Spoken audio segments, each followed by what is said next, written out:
Psychologies magazine, it's me, Emma Stroud, your clown in residence, oh yes. And welcome to the third video of 3, all about improvisation and how it can help your life. Because it really can, because it's brilliant. So obviously you've watched the first one or the second one. If you haven't, go watch it now. If you have, then of course you'll know that the first 2 skills that we've explored in this series of videos have been listening and being present.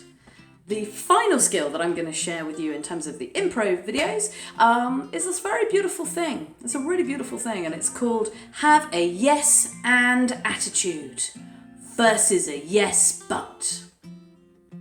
In improv, if you can imagine, right, you're on the stage and somebody comes up and you're working with your team player, you're trying to create some laughs, you've got this whole thing, and then somebody comes in and they're like, I'm in London! And this person goes, yeah, but I'm not.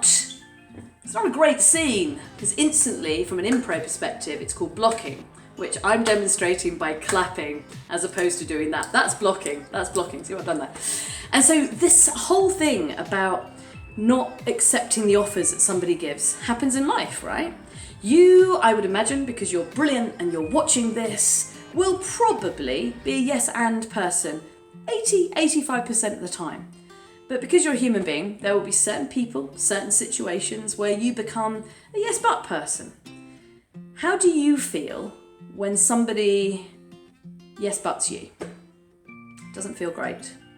It doesn't feel human and kind. It feels like, well, I'm not going to come up with another idea. Yeah, they've just said yeah, but I can't do that.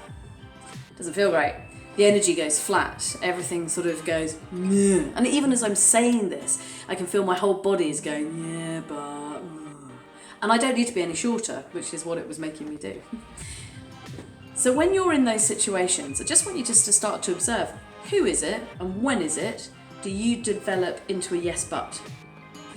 Now, I'm a realist. Of course, there are some situations where we can't always say yes and. So if you're in a situation where somebody, I don't know, is asking for money in a business situation or something like that, and you're like, yeah, but we don't have the budget, rather than being yes, but we don't have the budget, why don't you turn it on its head and go, yes, so how do you think we could do that? So if in doubt, as opposed to going to yes, but, go to yes, how. And as soon as you go to yes, how, what happens is that the other person then has to take some responsibility of like, well, this is how I think I could do it. This is how I think we can do it. This tiny little linguistic change can make a massive difference. So again, I ask all of you watching this, over the next couple of days, go out, be your brilliant selves in whatever world you're doing, and just notice if you become a yes but person. And when you do notice that, then see what difference it makes if you become a yes how. And then what doubly difference it would make if you become a yes and. So that's the end. That's my final tip on how to use improvisation to make you an even better human being than you already are.